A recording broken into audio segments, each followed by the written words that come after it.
Хэрэг би андуураагүй бол энх хоёр сайдыг томилохоор мэдээлэл хийж явахдаа хулгайтай тэмцэнэ.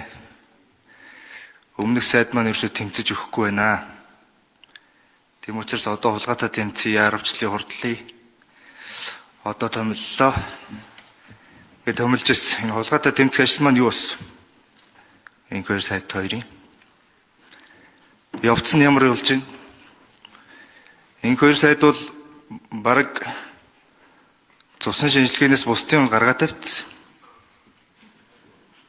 Илэрхэн үү энэ хэрэг? Нүүрсний хулгай яриад байна л да, би мартсан уу? Бүх баримтыг гаргаад тавьчихсан. Цаг нартай, нэртэй устай. Одоо намын дарга их хурлын дарга хийж байгаа. Нам дээр жишээлбэл хариуцлага яригдах уу? Баримтууд нь ил байгаа. Цусан шинжилгээнээс бусд нь. Нэгдүгээрт. Хоёрдугаарт энэ томилгоо яригдж байгаа дээр л би ерхий сайдаас асуумаар байгаа. Та бол санал нэг байгаагаа удаадараа хэлж байгаа зүйл нь юу вэ гэхээр төр бол хит данхаасаа. Төр хит их данхаас ингэснээрээ төрийн зардал нэмэгдсэн. Авилгуулгай гарсан гэдэгтээ та санал нэг байгаагаа удаадараа хэлж байгаа. Одоо өөрөө энэ төрийн данхал бүтцээ хизээ өөрчлөх вэ? Яаж өөрчлөх вэ? Энэ саналаа оруулж ирэх үү? Энэ таны онцгой бүр ерөнхий сайдын. Одоо их хурлын гишүүн бол засгийн газрын бүс бүрэлдэхүүнийг өөрчлөх тухай хууль санаачлах ирэх байхгүй. Хэрвээ та оруулж ирэхгүй бол иргэдээ би бас уриалмаар байна. Одоо таны санаачилсан дебетишн дээр өргөдөл гаргаж байна. Энэ засгийн газрынхаа бүс бүрэлдэхүүнийг багасгах, энэ дарга нарын тоог. Нэг бол дарга, нэг бол ядуус гэдэг л боллоо Монгол улс. Тэгэхээр энэ дарга нарын тоог цөөл гэдэг өргөдөл эсвэл иргэдэн санаачлах ёстой юу? Та эсвэл өргөн барих ёстой юу? Ийм маш тодорхой хоёр асуулт. Танаас асууя. Бид үндсэн чиглэл төсөв хэлцгүүгээр төрийн албаагчдын тоог 9%-аар цомгтгоч.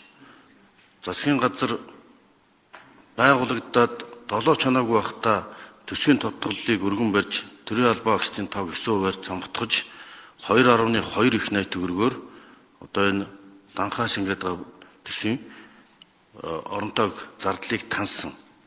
Энэ хүрээнд одоо 6,000 одоо дарга зэрэг ажлын байруудыг цомгтгож за нэлээ одоо олон агентлаг зөвлөл үндэсний хороодыг татан буулгаж багасгасан.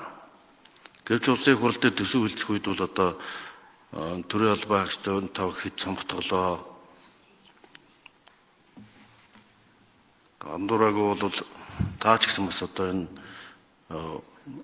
төрийн албанд энэ тодорхой асуудлуудыг шийдэхэд бас тодорхой саналууд гаргаж ирсэн. Төсвийг та танилцуулж ирсэн. Гэвч энэ ажил одоо үргэлжлэн явж байгаа. Төрөмжийн компаниудын түвшинд явж байна.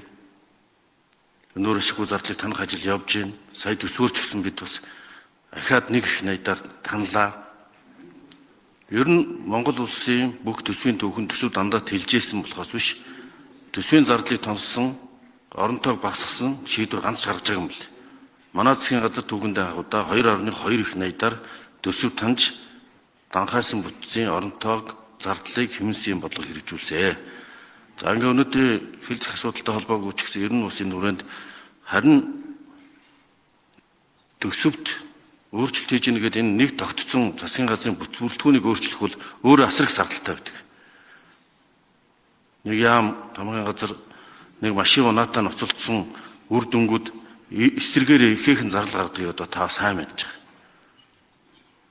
Одоо яамны нийлүүлэхэд тамга тэмдэг цаас хэвлэл албан бланкаас ахуулаад тэгээд ширээ сандал бүх юм бужигнуулаад дагаал төрийн албаг бужигнуулаад оронтой бөө юм болж идэв. Тийм учраас мөрийн хөтөлбөрөөр доктортой хэрэгжүүлэхийн тулд тэр өмнөх засгийн газрын бүтц цул үндсэндээ хэвээрээ ажиллаж байгаа. Түүнээс биш тэр үндэсний хороод шатандаа бол оронтой цомгтсон талаар тодорхой мэдээллийг улсын хурлын гишүүдэд тодорхой тоо баримтаар танилцуулсан байгаа.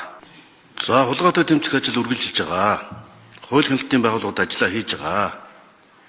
Ер нь энэ талаар тодорхой асуудлуудыг хууль хяналтын байгууллагуудаас очиод асуух хэрэг нь улсын хурлын гишүүд бүр нээлттэй байгаа. Урдын шалах байцаах ажиллагааны нууцтай хавц тэрэгтэй бид нэр танилцаад нээгээд хаагаад байдаг улсууд биш. Тэгэхдээ бүх шатанд хулгайтай тэмцэх ажлыг эрчимжүүлэх үүрэг даалгавар өгдөөд ажлын хэсгүүд байгуулагдаад явж байгаа. Жишээлбэл энэ хүрээнд тэгэхэд олон 10 сая доллар хэлээр гаргадаг байсныг зогсоолоо. Олон тэрбумын алт хэлээр гарч ирсныг таахан харсан бах барьж авлаа. Энэ бол хулгайтай тэмцэж байгаа ажлуудын бодиттой үр дүнгууд. Энэ хүрээнд тодорхой мөрдөн шалах байцаах ажиллагаанууд бүгштэнд явж байгаа. Харин энэ ажлыг одоо улсын хурлын гишүүд маань бас цаашдаа улс төрийн дэмжлэг үзүүлж дэмжинэ гэдэгт итгэж байна. Тодорхой хэрэг үйл явдлын талаар бол ерөнхий сайд ярих хэрэггүй.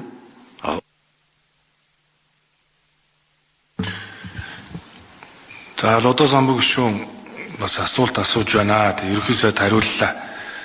За миний хувьд ч гэсэн их хурлын даргын хуваар, ирэх барьж байгаа намын даргын хуваар байр сууриа илэрхийлсэн. Засгийн газрын авилгатай дэмжиж байгаа энэ бодлого үйл ажиллагааг бүрэн дэмжиж ажилланаа. Энэ танхимаас бол хулгайч дүрдэг биш, хууль дүрдэг байх ёстой. Тэгээ энэ танхимаас ёс зүй эхэлдэг байх ёстой. Тийм учраас яг үнэхээр одоо зарим шаардлагатай мэдээллүүдийг ерөнхий сайд бас их хурл төсөлтэй байвал хаалттай хэлбэрээр хуралдаад нөхцөл байдлын одоо үр дүнгуудын талаар бас нэг юм хаалттай мэдээлэл хийх нь зүг баха гэж бодож байна.